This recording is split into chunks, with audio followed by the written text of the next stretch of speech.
Hi అండి. అందరూ ఎలా ఉన్నారు? నేనైతే చాలా బాగున్నానండి శివయ్య దయ వల్ల. ఈ సంవత్సరం 47 రోజుల ఉపవాసాలైతే ముగిసాయండి. ప్రతి సంవత్సరం వెంకటేశ్వర స్వామికి 47 రోజులు ఉపవాసం ఉంటాను. ఈ సంవత్సరంతో 12 సంవత్సరాలు కంప్లీట్ చేశానండి. ఇక ఈ 47 రోజుల ఉపవాసాలు ఎందుకు చేస్తాను, ఎలా చేశాను, అంటే ఎలా స్టార్ట్ చేశాను, ఏ సందర్భంలో చేయాల్సి వచ్చింది అనేది ఆ భగవంతుడికి నాకే తెలుసండి. ఇక 47 రోజులు ఉపవాసాలు అయిపోయిన తర్వాత నాకు ఎంత ఓపిక ఉందో, ఎంత స్తోమత ఉందో దానికి తగ్గట్టుగా కొద్దిగా నైవేద్యాలు అయితే చేసి భగవంతుడికి పెడుతూ ఉంటానండి. అది నా చేతులతో చేస్తాను.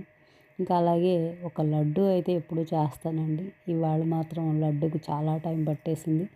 నేను మళ్ళీ కాళ్ళు చేతులు కడుక్కొని బొట్టు పెట్టుకొని వెంకన్న దగ్గరికి వెళ్ళి అడిగాను, ఏంటి స్వామి అసలే నీరసంగా ఉంది అని అనుకున్నానండి. అప్పుడు లడ్డు వచ్చిందనమాట.